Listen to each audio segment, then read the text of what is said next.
Welcome to another Thursday night Bible study, brought to you as a ministry of SIGBC.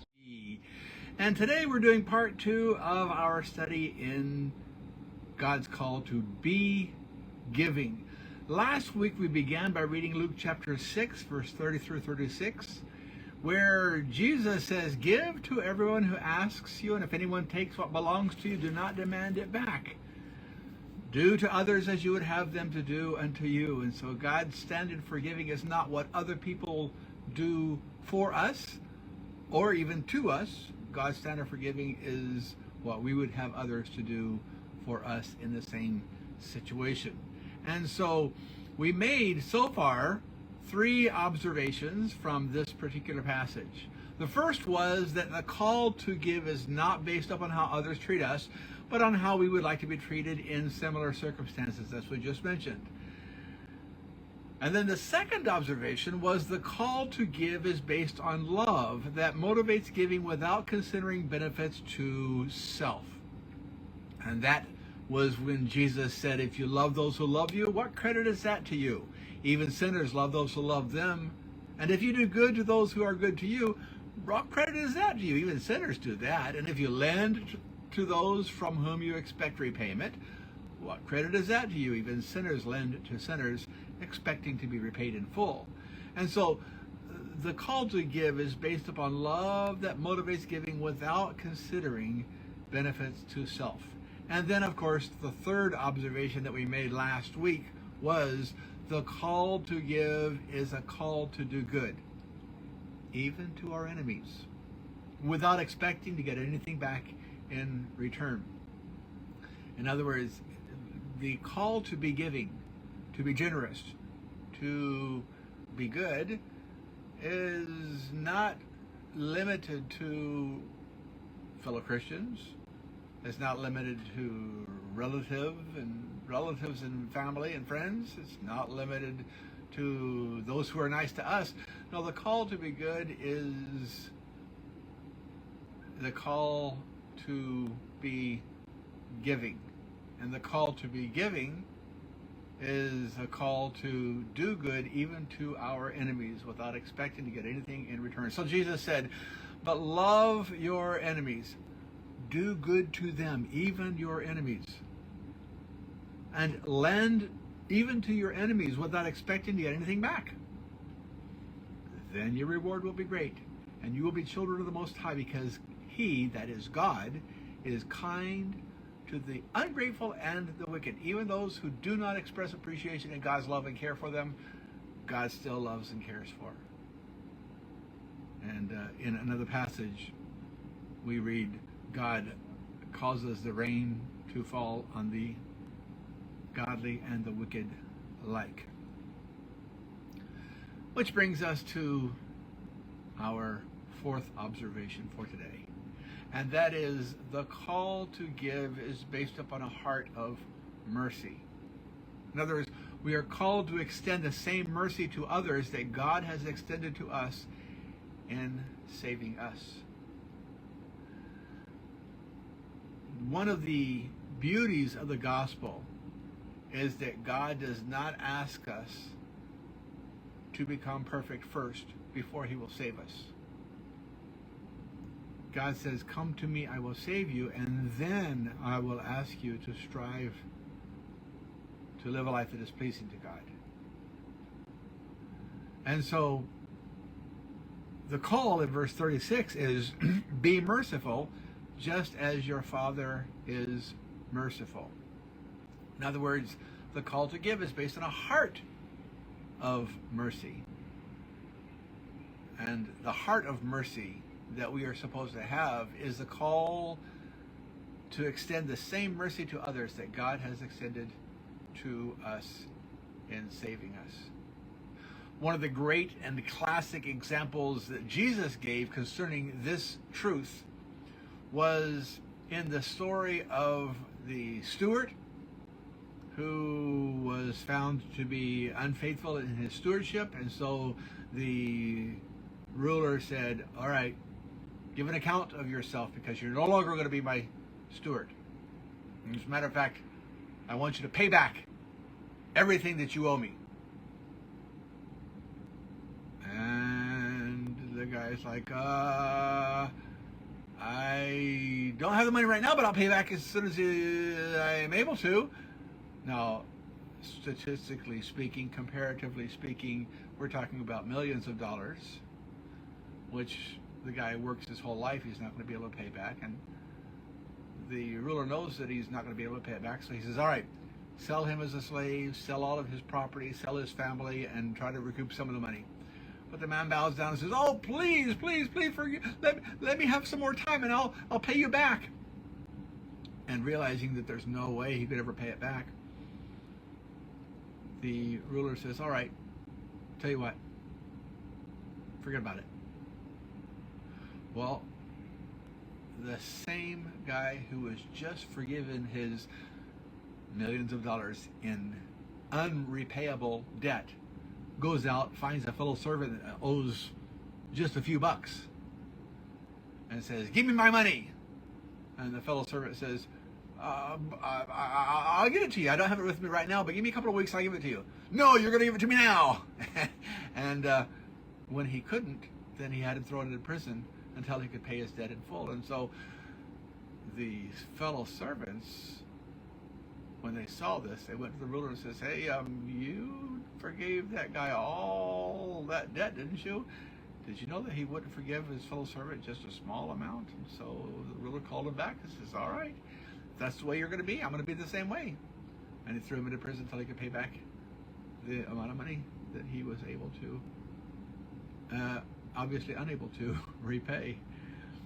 And basically, Jesus was saying through that parable, and God desires of us, that we give based on a heart of mercy. And that mercy that we are called to extend to others, the basis for that mercy, the standard for that mercy is God's mercy extended to us in saving us from our sins. And so verse 36, be merciful just as your Father is merciful. Which brings us to the fifth point and last point in Luke. But we're going to do one more bonus point after this as well. Number 5, God gives to us with the same measure we use to give to others. In other words, whatever measure it is that we use to bestow blessings upon others, God is going to use that same measure with us. Last night, I thought, you know what? We wake up in the morning and we start preparing coffee, and so maybe I'm going to try something. I thought, Debbie always makes the coffee in the morning. I'm going to go ahead and prepare the water and prepare the coffee grounds tonight, and then I'll wake up in the morning and just push the button, and tomorrow morning we'll have coffee ready by the time we are ready to sit down. And so the night before, I got the coffee out, and I found in the coffee grounds, the ground coffee, an eensy beensy little spoon. It was a plastic scoop type thing, with a little handle on it. And so I dipped it in, and I got it out, and I dumped it into the filter, and I'm like, that is one eensy beensy little spoon. And I dipped it in again, and I dipped it in again. I'm like, this can't possibly be 1 cup worth. And so I just kept dipping it in, and it took, just to make the small amount of coffee that I was making, it took 6 or 7 scoops in this little bitty scoop. And it reminded me of what Jesus said when he emphasized the fact that God gives to us with the same measure we use to give to others. If our measure for bestowing upon others good things is small, then by that same standard, God is going to reward us or give to us of his blessings as well. But if we are willing to give generously, then God also says he will reward us generously. And so in verse 38, we read, give and it will be given to you. A good measure, pressed down, shaken together, and running over will be poured into your lap. For with the measure you use, it will be measured to you. Very specifically, Jesus is saying the same measure that you use for the benefit of others, God is going to use in dealing with you. And so when he talks about God's blessings, he makes several interesting imagery where he says, give and it will be given to you. And then he gives the imagery. He says, a good measure, that is a heaping spoonful. And then he says, press down. You know, when you measure a cup of flour and you want to make sure that you got enough, it goes over and you pack it down so that you can put more in. Probably you shouldn't do that if you're cooking and it calls for a cup of flour, because if you pack it down, it's going to be more flour than you need. But the idea is God's going to push it down so that you can put more in. As a matter of fact, I did this, the put press down and shake it together part yesterday. I opened a pack of peanuts and I was putting the peanuts into a container that you were able to seal, an airtight container, and so that was a big pack of peanuts, and it was about a half that size container. So I wanted to put as many peanuts as I could into the container, and so I poured from the bag the peanuts into the container, and then it was all full and I couldn't even put the lid on. So I started shaking it, and then I started pushing down with the lid. I started pushing down on the peanuts and then shaking it again and pushing down to be able to fit more into the container than at first glance you would be able to. And so that's what the imagery that I think Jesus is using when he says a good measure, pressed down, shaken together, and running over,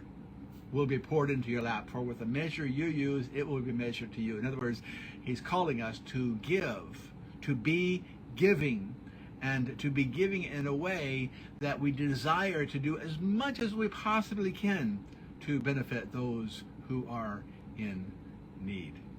Oh, if we live like that, if we can learn to be giving, then we will be on the first step towards a truly joyous, a truly happy life. Now, I said I was going to give a bonus observation here, and it is related to giving, the concept of giving, but it sounds like it's different. So the very verse 37, between verse 36, be merciful just as your Father is merciful, and verse 38, give and it will be given to you, a good measure pressed down, shaken together, and running over will be poured into your lap, for with the measure you use it will be measured to you. In between those two verses is a very interesting verse that seems like it has nothing to do with what we're talking about here, being giving. But the verse says, do not judge, and you will not be judged. Do not condemn, and you will not be condemned. Forgive, and you will be forgiven. But what he's talking about is, as the Father is merciful, so you should be merciful. And in the way that God relates to us, God doesn't judge us. He judges the wrong that we do, but he doesn't look down upon us for the poor choices. He desires that we come back to him and be restored to a right relationship with him. But he says, don't judge, or God is going to judge you for judging. And don't condemn, or God's going to condemn you for your condemnation. And forgive. And if you forgive, then you will be forgiven. But as Jesus told the illustration, if you refuse to give, God's not going to forgive you either. That was in the illustration that we just mentioned, as well as in the Lord's Prayer. Remember the explanation of the Lord's Prayer where he says, and forgive us our trespasses as we forgive those who trespass against us? And Jesus adds an explanation in the book of Matthew when he says, but remember, if you forgive, God will forgive you. But if you refuse to forgive, God will refuse to forgive you as well. And so the idea of don't judge and you will not be judged, don't condemn and you will not be condemned, forgive and you will be forgiven, has to do illustrationally with God's call to be merciful just as your Heavenly Father is merciful, tied into and therefore give in the way that God gives to you. Because God gives to us with the same measure we use to give to others. Thank you for listening. You can also join us in person or live on Facebook every Sunday at 2:30 p.m. Japan time. This has been a ministry of Sakahogi International Grace Baptist Church.